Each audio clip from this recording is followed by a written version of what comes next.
Hello dear friends, very good morning. My name is Piyush और स्वागत करता हूं आप सभी का आपके फेवरेट चैनल योर क्लासेस पे। आज फिर से सेंटेंस इंप्रूवमेंट की क्लास में हम शुरू करने वाले हैं क्वेश्चंस की सीरीज़। तो लाइव बने रहिएगा बिकॉज हम 30 क्वेश्चंस आज सॉल्व करने वाले हैं, वो भी सिर्फ 30 मिनट्स में। तो लर्नर जल्दी से लाइव जुड़ जाइए ताकि हम इस सेशन को आगे बढ़ा पाएँ और साथ में आपको आंसर्स करते चलना है, जैसे आपको डेवलपमेंट अपना पता चलता जाए कि आपकी कितनी चीज़ें डेवलप होती जा रही हैं। जो ऑप्शन समझ में नहीं आएंगे वो आप मुझे कमेंट्स में बता सकते हैं कि सर मुझे ये समझ में नहीं आया है, तो I will repeat it in the comment. मैं आपको वहाँ पे समझा दूंगा। अदरवाइज़ आपको सारे ऑप्शंस नोट करते चलना है। और अगर इस क्लास का आपको पीडीएफ चाहिए तो आपको सिर्फ एक काम करना है, आपको योर क्लासेस के टेलीग्राम चैनल को फॉलो करना है और वहाँ से फ्री पीडीएफ्स आपको मिल जाएंगी। एक बहुत अच्छा ऑफर सिर्फ इस क्वारंटाइन के टाइम के लिए, आप इस लॉकडाउन में एग्ज़ाम 10 कोड यूज़ करके डिजी बुक्स पे 10% का डिस्काउंट अवेल कर सकते हैं। ठीक है, हमने क्वेश्चन नंबर 692 तक कल के क्लास में किया था। आज हम 693 से आगे बढ़ेंगे। जल्दी से देखिए इस क्वेश्चन को। You ought to do your homework, आउटंट यू यहाँ पे यूज़ हुआ है। ये क्वेश्चन टैग का सवाल है, बहुत आसान है। इसको फटाफट आंसर करने का साथ में ट्राई करते हैं। तो चलिए देखते हैं कैसे इसमें सेकंड साइड में बनना चाहिए। यहाँ पे ऑट में शायद कुछ मिस्टेक है तो इसको आपको सही करना पड़ेगा।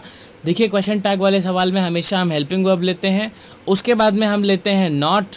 अगर इधर वाले सेंटेंस में नॉट नहीं होता है तो हम इधर नॉट लेते हैं राइट साइड में, और उसके बाद में हम लगाते हैं एक सब्जेक्ट।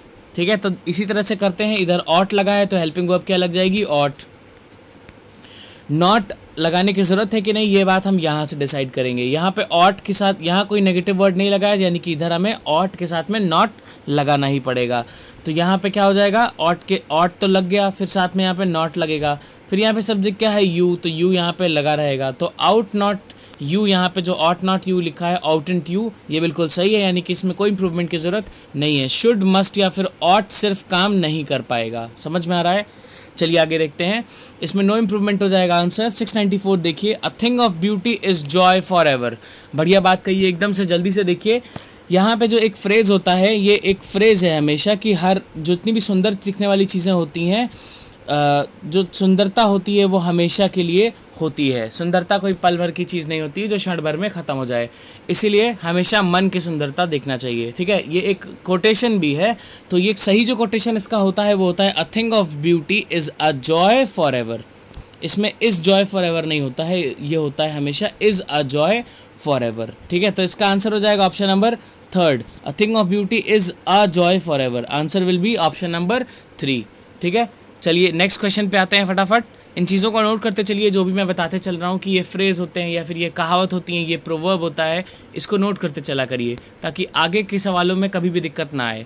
क्वेश्चन 695 देखिए, the little boy fell from the roof. ठीक बात है, बेचारा गिर गया है छत पर से, तो इसमें क्या हो जाएगा, यहाँ पे फेल फ्रॉम द रूफ हमने लिखा है, इसमें क्या होना चाहिए, फेल ऑफ द रूफ हम यूज़ करते हैं। ठीक है, जब भी कोई जैसे किसी जगह से, मान लीजिए रूफ है, छत है, वहाँ से गिर गया नीचे, ठीक है, तो उसके लिए हम क्या यूज़ करते हैं, ऑफ, OFF। याद रखिएगा हमेशा। ठीक है, ऑफ हम यूज़ करते हैं किसी भी प्लेस से या फिर किसी भी डिस्टेंस से, कहीं से भी अगर कोई नीचे गिर जाता है या फिर वहाँ से उसका कनेक्शन हट जाता है तो हम उसके साथ में ऑफ यूज़ करते हैं, FF वाला। ठीक है, समझ में आ रही है बात? तो यहाँ पे क्या हो जाएगा, फेल ऑफ द रूफ सही हो जाएगा। तो इसका ऑप्शन कौन सा हो जाना चाहिए, ऑप्शन नंबर 3 होना चाहिए। फेल बिलो द रूफ नहीं, फेल डाउन द रूफ नहीं, फेल फ्रॉम द रूफ भी नहीं, फेल ऑफ द रूफ हमेशा यूज़ करेंगे जब भी कहीं से छत से गिरने की बात हो, बस से गिरने की बात हो, ठीक है, या फिर कोई भी एक प्लेटफॉर्म टाइप का बना हो जहाँ से आप नीचे उतर जाएं या फिर गिर जाएं, तो उसमें हमेशा फेल ऑफ यूज़ करते हैं, OFF वाला ऑफ। ठीक है, चलिए नेक्स्ट देखिए 696, because that there were heavy rains like the lake was flooded. अच्छा, यहाँ पे इसका जो फ्रेमिंग है, because that there were heavy rains, heavy rains के लिए क्या हम वर लगाएंगे? जल्दी से आंसर करने का ट्राई करिए कुछ तो।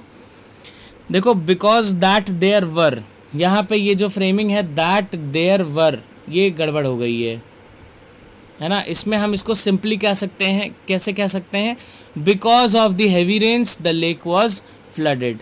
Because that there were heavy rains the lake was flooded, ये काम नहीं कर पा रहा है ना।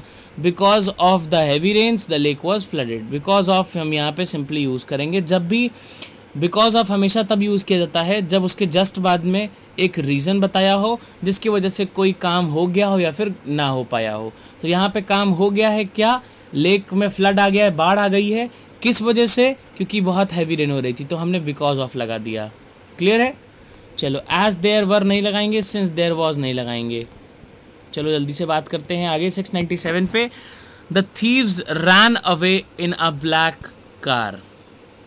बाप रे, चोर भाग गए बेचारे, है ना। यहाँ पे देखो ran away, flood, escaped with, jumped away, ये बहुत सारे आंसर दिए हुए हैं। रैन अवे का मतलब होता है दौड़ के चले जाना, ठीक है। फ्लड का मतलब क्या होता है, फरार हो जाना।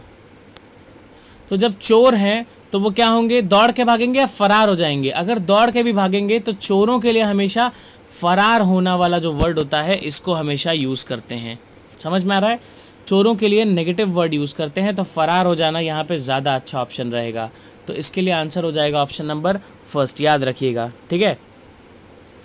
चलो 698 देखो। I don't understand why did you not call me last night. ठीक है 698 देखिए जल्दी से, बताइए क्या होगा।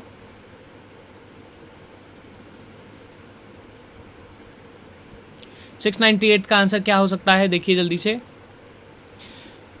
यहाँ पे लिखा है I don't understand why did you not call me last night. यहाँ पे देखो, यहाँ पे क्वेश्चन वर्ड लिखा है, क्वेश्चन वर्ड लगा है, इसके बाद में लगा है helping verb, question word helping verb, उसके बाद में लगा है सब्जेक्ट। जब भी ऐसा होता है ये इंटरोगेटिव सेंटेंस बना देता है, ठीक है। लेकिन यहाँ पे क्वेश्चन मार्क नहीं लगा है, मतलब इंटरोगेटिव नहीं है, तो हमको क्या करना पड़ेगा, सब्जेक्ट पहले हेल्पिंग वर्ब बाद में लगाना पड़ेगा। तो क्या हो जाएगा, why you did not call me last night. समझ पा रहे हो? Why did you not call मी अगर होता तो ये इंटरोगेटिव बन जाता, लेकिन हमको इंटरोगेटिव नहीं बनाना क्योंकि यहाँ पे क्वेश्चन मार्क नहीं लगा है, ठीक है। तो क्या करेंगे हम, यहाँ क्वेश्चन मार्क नहीं लगा देंगे क्योंकि ऑप्शंस में नहीं है। आप क्या करोगे, वाई यू की जगह डिड लगाओगे, डिड की जगह यू लगा दोगे, तो why you did not call me last night, ये हो जाएगा आंसर एकदम सिंपली, ठीक है। तो आंसर हो जाएगा ऑप्शन नंबर सेकंड, याद रखिएगा। इंटरोगेटिव नहीं है ये, इसलिए हमने इसकी प्लेसमेंट चेंज की है। 699 देखिए फटाफट से, कह रहा है what she said is not correct at all. अच्छा, नॉट करेक्ट के लिए हमारे पास एक शब्द होता है ना, इनकरेक्ट, ठीक है। What she said is incorrect at all, लेकिन इनकरेक्ट नेगेटिव सेंटेंस है, नेगेटिव वर्ड है, तो इनकरेक्ट या फिर नॉट करेक्ट में से हम दोनों में से कोई भी चीज़ ले सकते हैं, इसके लिए कोई इतना बाउंडेशंस नहीं होती है। What you said is not correct भी ठीक है, इनकरेक्ट भी ठीक होता, तो नॉट करेक्ट भी रिप्लेस करने की ज़रूरत नहीं है, अगर इनकरेक्ट लगाता तब भी ठीक होता, नॉट करेक्ट भी ठीक है। तो इसके लिए हम नो इम्प्रूवमेंट को चूज़ करेंगे, ठीक है। आप इसमें इनकरेक्ट को भी प्रेफर कर सकते थे, लेकिन नॉट करेक्ट भी एक्सेप्टेड होता है, इसलिए हमने नो इम्प्रूवमेंट को क्लिक किया है, ठीक है। चलो 700 देखते हैं। My uncle could not rise up from his bed no more. अब देखो यार, यहाँ पे तो एक बात हो गई, माई uncle could not rise up from his bed, मेरे अंकल बेड से नहीं उठ पाए, नो मोर बिल्कुल गलत हो गया। नो मोर का मतलब होता है अब वो नहीं रहे, ठीक है। और यहाँ पे सेंटेंस का ये कोई एग्जैक्ट सेंस भी नहीं दे पा रहा है, तो नो मोर की जगह कुछ और लगाना पड़ेगा, क्योंकि यहाँ पे भी नॉट हो गया, यहाँ पे भी नो हो गया है, तो कुछ ऐसा लगाना पड़ेगा जो थोड़ा प्रॉपर सेंस दे पाए, है ना। तो यहाँ पे माई uncle could not rise up from his bed, any further तो नहीं लगेगा, और आगे का बात नहीं होगी, एनी फार्दर भी नहीं होगा, और दूर तक भी नहीं हो सकता, एनी मोर लगाएंगे, यानी कि अब और नहीं वो उठ सकते हैं अपने बेड से। नो मोर का मतलब हो जाएगा मर गए, तो मर गए वाला सेंस नहीं बनेगा यहाँ पे। एनी मोर का मतलब अब और नहीं उठ सकते हैं, ठीक है। चलो आगे देखते हैं। भले यहाँ पे एनी मोर का सेंस जो आ रहा हो एग्जैक्टली सेंस में, मतलब उन अंकल की कंडीशन के हिसाब से वो एनी मोर का मतलब वही हो, मर जाना, लेकिन हम एग्जैक्टली नो मोर नहीं लगाएंगे क्योंकि यहाँ पे नो और नॉट दोनों एक साथ हो जाएगा, ठीक है।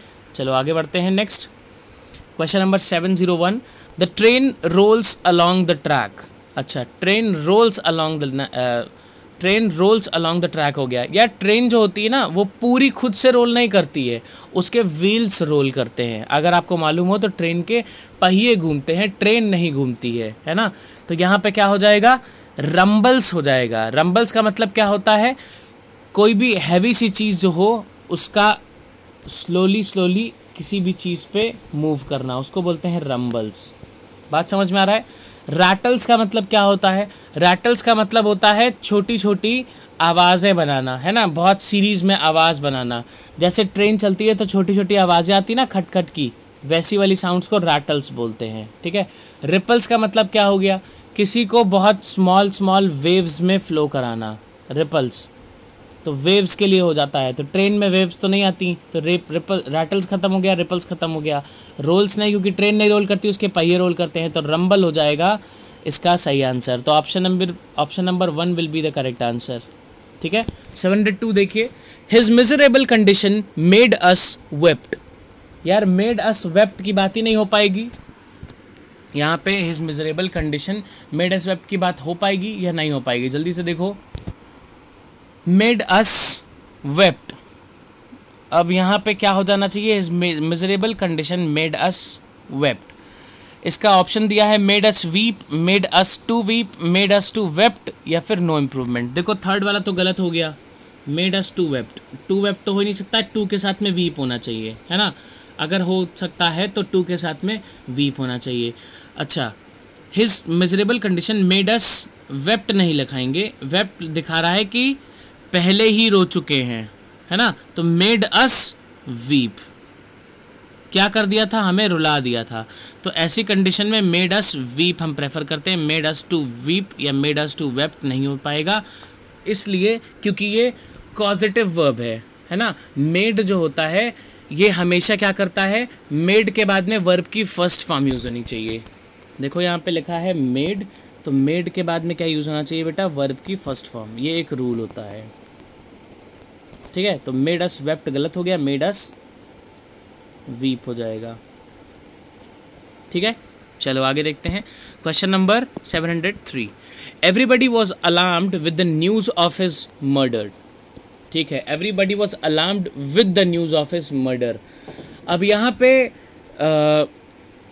जो विद है ना, या फिर अलार्म्ड की अगर हम बात करें तो अलार्म्ड वर्ड जो होता है वो किसके साथ में एग्री करता है, हमेशा एट के साथ में एग्री करता है ना। कि हम चौकन्ने हो गए किस बात पे, तो विद नहीं, किस बात से नहीं होता है, किस बात पर चौकन्ने हो जाना, ये होगा एट, ठीक है। तो अलार्म्ड के साथ में जो प्रपोजिशन यूज होगा वो क्या होगा बेटा, एट होगा।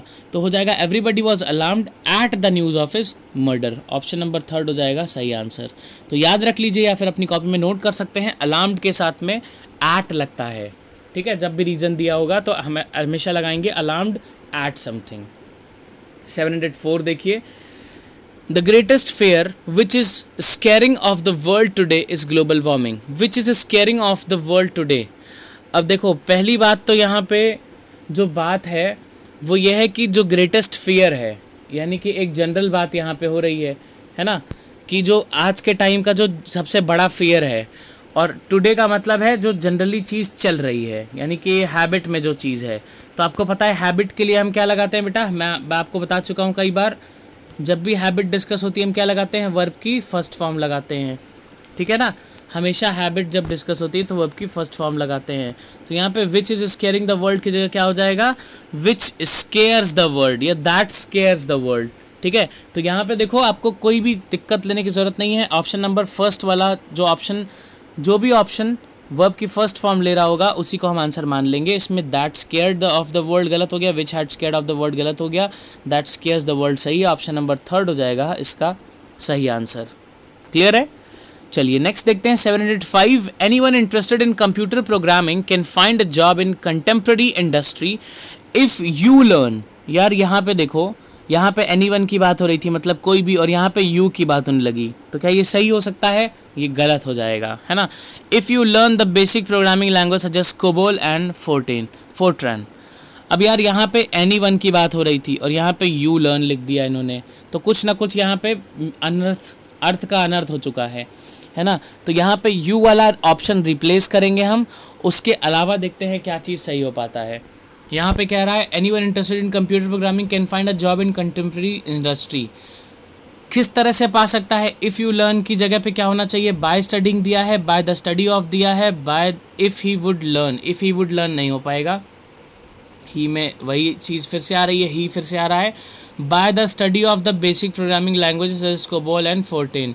अच्छा, बाय स्टडिंग, यहाँ पे देखो एक मोटो दिया जा रहा है कि आप किस तरह से पा सकते हो, बाय स्टडिंग, है ना, बाय द स्टडी ऑफ की बात नहीं है यहाँ पे, by the study of the basic programming language such as COBOL and Fortran, यहाँ पे ये थोड़ा कम सेंस देगा। By studying the basic programming language, आप अगर बेसिक प्रोग्रामिंग लैंग्वेजेस को पढ़ लोगे जैसे कोबोल एंड फोर्ट्रेन, तो आप अगर इंटरेस्टेड हो तो आपको कंटेम्प्रेरी जॉब मिल सकती है, ठीक है। तो इसलिए यहाँ पे बाय स्टडिंग जो है ये सही आंसर हो जाएगा, क्योंकि यहाँ पे एक रीज़न दिया जा रहा है, ठीक है, कि by studying you can achieve this. Bye the study of के बाद में हमें सब्जेक्ट दिखाना चाहिए, ठीक है, बाय द स्टडी ऑफ जैसे साइंस, ठीक, उसके बाद में फिर बताओ कि क्या हो जाएगा। तो इसमें दोनों में डिफरेंस ये है कि बाय स्टडिंग के पहले दिया होता है रीज़न और बाय द स्टडी ऑफ के बाद में रीज़न दिया होता है। तो यहाँ पे रीज़न पहले दिया था, इसलिए बाय स्टडिंग को हम ज़्यादा प्रेफर कर रहे हैं, ठीक है। चलो क्वेश्चन नंबर 706 देखो, 706, anxiety and other such emotions are known to be unhealthy to the body. बढ़िया बात है, 706 में anxiety and other emotions are known to be unhealthy to the body. Anxiety वगैरह जो होती हैं, ये सारी चीज़ें क्या होती हैं, अनहेल्दी होती हैं, डेंजरस, डेट्रीमेंटल, डैमेजिंग या फिर नो इम्प्रूवमेंट। इसमें क्या हो सकता है, अनहेल्दी कंडीशंस होती हैं हमेशा, है ना। जो भी ये एंग्जाइटी और इमोशंस हैं ये अनहेल्दी नहीं होते हैं। अनहेल्दी को जब आप हमेशा जब भी एक बुरी सेहत वाली बात करना चाहोगे तब आप अनहेल्दी को यूज़ करोगे। यहाँ पे डेट्रीमेंटल क्या होंगी, जो डेट्रीमेंटल ऑप्शन है इससे ये रिप्लेस हो जाएगा और सही आंसर हो जाएगा ऑप्शन नंबर 2, ठीक है। डेंजरस नहीं हो सकता क्योंकि ख़तरनाक, मारने मराने जैसा कुछ भी नहीं है यहाँ पे। एंग्जाइटी और जो बाकी इमोशंस होते हैं वो सारे कैसे होते हैं, डेट्रीमेंटल होते हैं हमारी बॉडी के लिए, ठीक है ना। डैमेजिंग भी नहीं यूज़ करेंगे, ये सब बहुत ज़्यादा नेगेटिव वर्ड्स है। एंग्जाइटी और emotions are detrimental, so answer will be option number 2। Unhealthy, dangerous and damaging ये सब बहुत नेगेटिव ऑप्शंस हैं, इट विल बी डेट्रीमेंटल। आगे देखिए, जस्ट अ मिनट,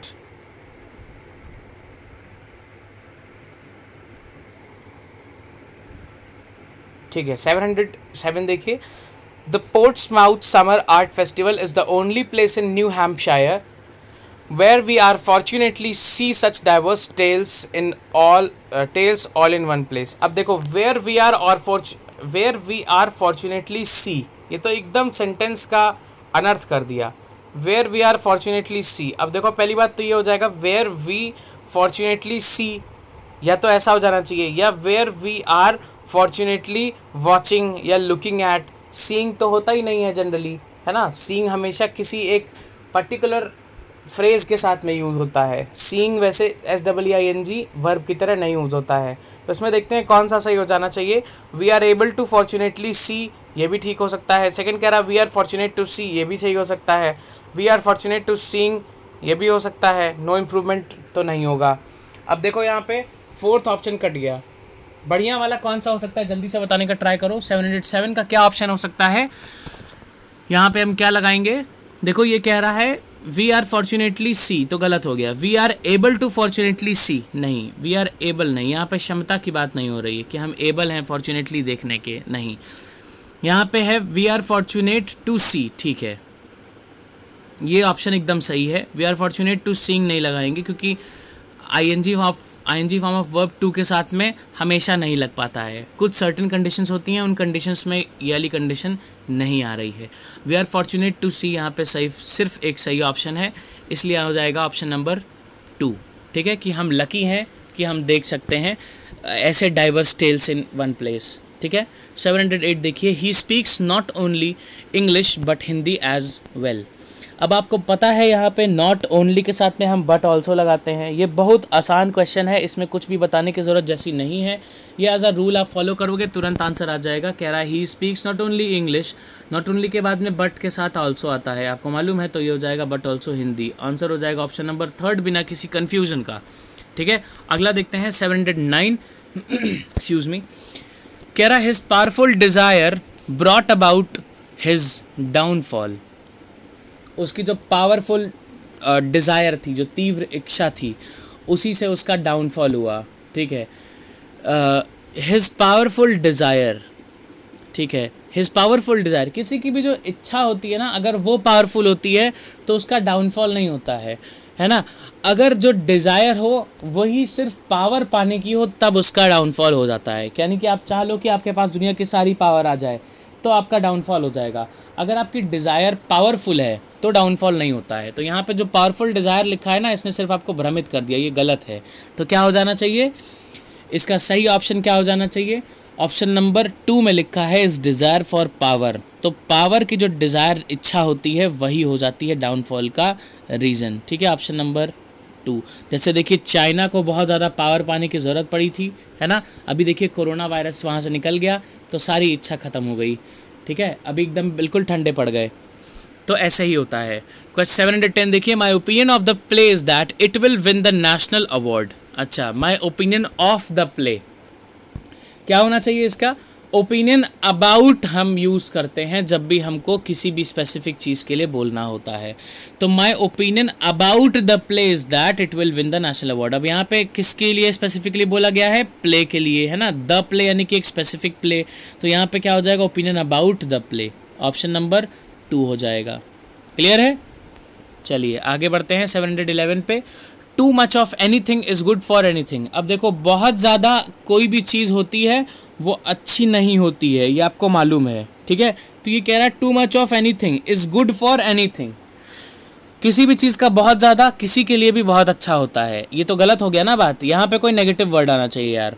ठीक है, too much of anything is good for nothing होना चाहिए, है ना। यानी कि कुछ नेगेटिव यहाँ पे चाहिए। तो टू मच ऑफ एनीथिंग, किसी भी चीज़ का बहुत ज़्यादा अच्छा नहीं होता है किसी भी चीज़ के लिए। तो आंसर हो जाएगा ऑप्शन नंबर 4, नथिंग।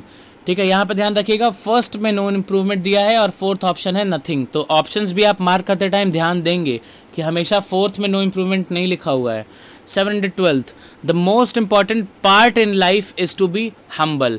अब देखो, the most important part in life is to be humble, यहाँ जो लिखा है ये यार थोड़ा सा गड़बड़ लग रहा है मुझे। यहाँ पे क्या होना चाहिए, the most important entity, the most important entity of life होना चाहिए शायद यहाँ पे, है ना, या फिर the most important aspect of life होना चाहिए। जल्दी देखो, यहाँ पे एंटिटी तो नहीं होगा बिकॉज स्पेसिफिकली हम किसी पार्ट की बात नहीं कर रहे हैं जिसको बहुत सारे नंबर्स में डिवाइड किया गया हो, तो एंटिटी नहीं हो पाएगा यहाँ पे। The most important aspect of life is to be humble, यानी कि जो सबसे इम्पॉर्टेंट एक आपकी लाइफ का जो एक सबसे इम्पॉर्टेंट पार्ट होता है, यानी कि आपकी लाइफ का जो सबसे इम्पॉर्टेंट उद्देश्य होता है वो क्या होता है, हम्बल होना, है ना। एस्पेक्ट का मतलब होता है एक तरह से आपकी ज़िंदगी का एक पार्ट जो पूरी ज़िंदगी भर फॉलो हो, उसको हम एस्पेक्ट बोलते हैं। एंटिटीज़ नहीं हो पाएगा बिकॉज ये नंबर्स में काउंट होने लायक नहीं है। ठीक है, अपीयरेंस तो हो ही नहीं सकता यार, हम्बल होना is not an appearance. Part of life नहीं है ये, पूरी लाइफ टाइम चलता है, तो it will B an aspect of life. ठीक है, एंटिटीज़ नहीं हो पाएगा। आंसर देखिए, और 713, we could not help admire his inventive genius. देखो बढ़िया क्वेश्चन है, बताओ यहाँ पे क्या हो सकता है। यहाँ पे है we could not help admire his inventive genius. We could not help, हम कुछ कर नहीं सकते उसको एडमायर, उसके जीनियसनेस को एडमायर करने में। ये तो यार बहुत गलत बात हो गई ना, यहाँ पे जो कहना चाह रहा है वही नहीं कह पा रहे हैं यार। किसी को एडमायर करना तो कोई मुश्किल बात ही नहीं है, यानी कि ये जो सेंटेंस है इसमें कॉन्ट्रास्ट वाली चीज़ आनी चाहिए। तो क्या हो जाएगा, we could not help but admire his inventive genius. तो आंसर हो जाएगा ऑप्शन नंबर 4। ये कह रहा है हम कुछ हेल्प नहीं कर सकते लेकिन हम हमेशा उसको एडमायर करते हैं कि जो तुम्हारा बुद्धिमानी या फिर जो भी तुमने जीनियसनेस से काम किया है वो बहुत बुद्धिमानी भरा है, या फिर हमेशा उसको एडमायर करते हैं। तो यहाँ पे could not help but admire his inventive genius हो जाएगा। 2 सेंटेंसेस हो जाएंगे यहाँ पे, एक कॉन्ट्रास्ट में हो जाएगा बट लगने से। ठीक है, तो we could not help but admire his inventive genius, ये हो जाएगा सही आंसर। 714 देखिए, he borne down all opposition with an iron hand. बढ़िया बात है, he borne down all opposition, इसका क्या हो जाना चाहिए। देखिए यहाँ पे कह रहा है पास्ट टाइम, यहाँ पे पास्ट टाइम की बात हो रही है। सबसे पहली बात तो ये है, he borne down all opposition with an iron hand. ठीक है, तो यहाँ पे मतलब पास्ट टेंस की बात हो रही है। अब यहाँ पे क्या लगाना चाहिए यार, सिंपल पास्ट ही लगाओगे आप, है ना। बियर बोर बॉर्न होता है ये, तो यहाँ पे सिंपल पास्ट लगाओगे। यानी कि यहाँ पे क्या लगना चाहिए, यहाँ पे बियर डाउन अगर आप लगाओगे तो यहाँ पे ये हो जाता प्रेजेंट टेंस, अगर आप बोर डाउन लगाओगे तो ये हो जाएगा पास्ट टेंस यानी कि सिंपल पास्ट। तो क्या हो जाना चाहिए, बोर डाउन अगर आप लगाओगे तभी हो पाएगा सिंपल पास्ट। तो ऑप्शन नंबर हो जाएगा 714 का bore down all opposition with an iron hand. तो answer will be option number 2। Bear bore borne होता है ना, तो बॉर्न तो थर्ड हो गया, ये गलत हो गया। बियर होता है फर्स्ट फॉर्म, तो ये नहीं लग पाएगा क्योंकि हमको पास्ट में ले जाना था। ये क्या हो जाएगा, bore down all opposition with an iron hand, क्योंकि वो ऑलरेडी ख़त्म कर चुका है उन लोग को। ठीक है, चलो आंसर देखो 715 क्वेश्चन देखो। The teacher was stimulated by the mischievous behaviour of the students. अब इसका क्या होना चाहिए, देखो यहाँ पे स्टिम्युलेटेड लिखा हुआ है। स्टिम्युलेशन का मतलब क्या होता है यार, रिस्पॉन्ड करने जैसा मतलब होता है ना, या फिर किसी भी चीज़ को कारण हो जाना, कॉज टू डू, किसी भी चीज़ का कॉज हो जाना करने का। The teacher was stimulated by the mischievous behaviour of the students. फिर यहाँ पे लिखा है प्रोवोक। प्रोवोक का मतलब क्या हो जाता है, प्रोवोक का मतलब होता है इवोक करना या फिर स्टिम्युलेट करना। तो यहाँ पे जो प्रोवोक लिखा है इसका मतलब हो जाएगा जो भी मतलब खींच जाने जैसा जो मतलब होता है वो हो जाएगा यहाँ पे प्रोवोक का मतलब। ठीक है, तो इसका प्रोवोक का मतलब स्टिम्युलेट भी हो जाएगा, यानी कि स्टिम्युलेट का मतलब मैंने क्या बताया था, किसी भी चीज़ को करने का कारण जो हो जाता है, इंड्यूस हो जाना। प्रोवोक का मतलब इंड्यूस भी हो जाएगा, प्रोवोक का मतलब हो जाएगा इवोक भी हो जाएगा, कॉल फोर्थ भी हो जाएगा। तो प्रोवोक के इतने सारे मतलब निकल जाएंगे, यानी कि स्टिमुलेटेड से बेटर ऑप्शन कौन सा हो जाएगा, प्रोवोक हो जाएगा। अच्छा, इवोक का मतलब क्या होता है, देखो ध्यान से, इवोक का मतलब होता है किसी भी फीलिंग को ले आना, किसी भी फीलिंग को ले आना, है ना। जैसे कोई मीनिंग है मेरे दिमाग में, कोई भी एक मेरे दिमाग में एक इमेज है, उसके थ्रू मैं कोई फीलिंग ले आऊँ, उसको इवोक बोलते हैं। तो यहाँ पे इवोक नहीं होगा। ठीक है, ये जो प्रोवोक वर्ड है इसी से इवोक भी निकल रहा है, इसी से स्टिमुलेटेड भी निकल रहा है, इसी से इंस्पायर्ड भी निकल रहा है। तो जारी जब सारी चीज़ें यहीं से मिल जा रही, देखो इंस्पायर्ड यहाँ पे नेगेटिव वर्ड, नेगेटिव मीनिंग है, इसलिए इंस्पायर्ड तो यहाँ पे नहीं यूज़ हो पाएगा। ठीक, तो यहाँ पे इंस्पायर्ड गलत हो गया बिकॉज ये सेंटेंस ही पूरा नेगेटिव है। किसी के मिस्चीवियस बिहेवियर से स्टूडेंट्स के टीचर इंस्पायर नहीं हो सकता। ठीक, तो यहाँ पे प्रोवोक हो जाएगा सही आंसर, बिकॉज इसमें इवोक्ड और स्टिमुलेटेड दोनों के मतलब दिए हुए हैं। तो answer will be option number first.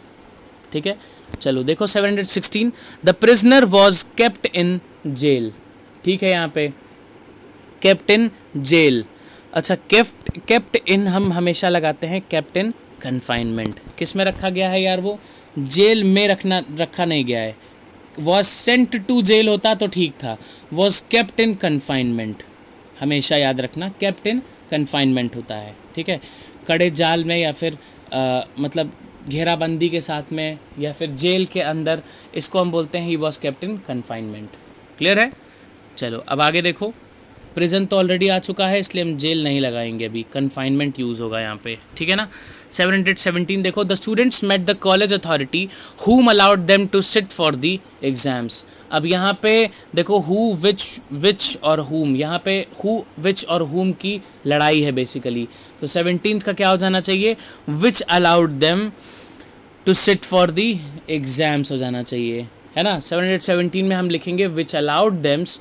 हम यहाँ पे क्या करते हैं, जो रिलेटिव क्लॉजेज होते हैं उसमें हम विच या फिर हु को यूज़ करते हैं किसी भी कलेक्टिव नाउन के साथ में। ठीक है, यहाँ पे कलेक्टिव नाउन क्या है, कॉलेज अथॉरिटी। ठीक है, तो यहाँ पे हम विच या फिर हुम यूज़ करेंगे, विच या फिर हु यूज़ करेंगे। तो यहाँ पे देखो हु यूज, विच, हुम तो गलत है। Who allowed them to sit at the exams गलत हो गया, सिट एट द एग्जाम्स नहीं हो सकता, एग्ज़ाम के ऊपर थोड़ी बैठते हो आप। सेकंड कह रहा which allowed them to sit in exam, exam में नहीं बैठते हैं, एग्जामिनेशन हॉल में बैठते हैं, एग्ज़ाम के लिए बैठते हैं। तो फॉर एग्ज़ाम्स होता है या फिर इन एग्जामिनेशन हॉल होता है, समझ गए। तो यहाँ पे दिखा है फॉर द एग्ज़ाम्स, यही आंसर सही है, यानी कि 717 का आंसर होता है ऑप्शन नंबर 3। 718 देखिए जल्दी से, placing a talisman or lucky charm on the door or near the threshold is not mere superstition. अच्छा, थ्रेशोल्ड क्या होता है यार, थ्रेशोल्ड होता है एक सीमा जिसके पार चीज़ें चेंज हो जाएं। ठीक है, जैसे मैंने बोला कि ये जो आसमान है इसका थ्रेशोल्ड यहाँ तक है, ओजोन लेयर हमको यहीं तक प्रोटेक्ट कर सकती, तो ओजोन लेयर का ये थ्रेशोल्ड हो गया, इसके पार ओजोन लेयर प्रोटेक्ट नहीं कर सकती है, ठीक है। तो दरवाजे के लिए हम थ्रेशोल्ड नहीं यूज़ करते हैं, दरवाजे के लिए हम थ्रेशोल्ड नहीं यूज़ करते हैं बेसिकली। लेकिन यहाँ पे क्या है, यहाँ पे on the door use already हो चुका है, ठीक है। नियर द थ्रेशोल्ड की बात करते हैं यहाँ पे, तो यहाँ पे जो लिमिटेशंस हैं इसको दिखाने की बात हो रही है, सिर्फ इस सेंस से हम थ्रेशोल्ड को सही मानेंगे। ध्यान देखिएगा, जब भी थ्रेशोल्ड हम यूज़ करेंगे हमेशा हम एक लिमिटेशन की बात करने लगेंगे। तो यहाँ पे डोर यूज़ हुआ है ऑलरेडी और इसी डोर की लिमिटेशन की बात हो रही है, इसलिए हम यहाँ पे थ्रेशोल्ड को प्रेफर कर रहे हैं। ये बात याद रखिएगा, ऐसे थ्रेशोल्ड कभी भी प्रेफर नहीं होता है जब तक सीमा बताने की बात नहीं हो रही हो। तो इसका आंसर क्या हो जाएगा, नो इम्प्रूवमेंट, यानी कि ऑप्शन नंबर 3, ठीक है। चलो आगे बढ़ते हैं। 719 देखिए, he could not cope up with the heavy rush, ठीक है।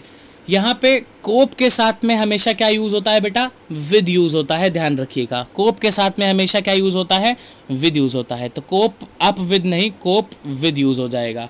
Option number 3 will be the answer. याद रख लीजिए, ये फ्रेज है, one day the hare began to make fun of the tortoise and it moved slowly. एक दिन जो खरगोश था वो क्या करने लगा, कछुए का मजाक उड़ाने लगा, जैसे ही वो स्लोली आगे बढ़ने लगा। तो टू मेक फन ऑफ नहीं यूज़ करेंगे, कोई जोक नहीं था, इसको हम हमेशा बोलते हैं मॉकरी करना या फिर मॉक करना। किसी का मजाक उड़ाना या फिर उपहास करना उसको बोलते हैं टू मॉक। समझ में आ रहा है, याद रखिएगा, टू मेक फन ऑफ नहीं, ये जोक नहीं है कोई भी, ठीक है। ओरली हम यूज़ कर सकते हैं फन करना किसी के बारे में, लेकिन इट इज़ मॉक एक्चुअली। तो मॉक यहाँ पे बिल्कुल सही ऑप्शन होगा, इसलिए ऑप्शन नंबर 1 लेंगे इसका आंसर। 721 देखिए जल्दी से, the tribunal has postponed the hearing to December 15। यहाँ पे यार ऑप्शन जो अंडरलाइन पार्ट है वो भूल गया हूँ मैं शायद, तो it will be the tribunal has postponed the hearing to December 15। यहाँ पे 721 का क्या हो जाना चाहिए, यहाँ पे देखो, जब भी हियरिंग की बात होगी, जब भी सुनवाई की बात होती है या फिर कोर्ट से रिलेटेड कोई भी बात होती है, तो हमेशा एडजर्न करते हैं हम उस केस में। पोस्टपोन, डिलेड, पुश्ड, ये सब कोर्ट के केस में यूज़ नहीं होता है, याद रखना हमेशा, ठीक है। कोर्ट हमेशा एडजर्न होती है। आपने सुना होगा पिक्चरों में भी कहते हुए, the court is adjourn till this date. तो कोर्ट के केस में हमेशा एडजर्न लगाना।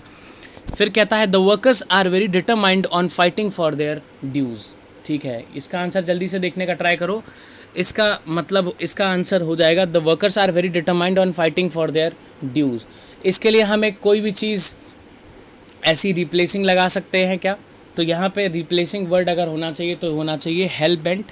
हेल बेंट का मतलब होता है बहुत ज़्यादा डिटरमाइन होना, ठीक है। तो आर वेरी डिटरमाइंड की जगह पे अगर हम हेल बेंट लगाएंगे तो ये और ज़्यादा अच्छा मीनिंग देगा। आर वेरी डिटरमाइंड की जगह हो जाएगा बहुत ज़्यादा दृढ़ता से वहाँ पे खड़े रहना, यानी कि कोई भी चीज़ ऐसी हो जाए जो उनको बचा सके उस अपने एम से, तो ऐसा नहीं हो सकता है, इसलिए हम हेल बेंट यूज़ कर रहे हैं यहाँ पे।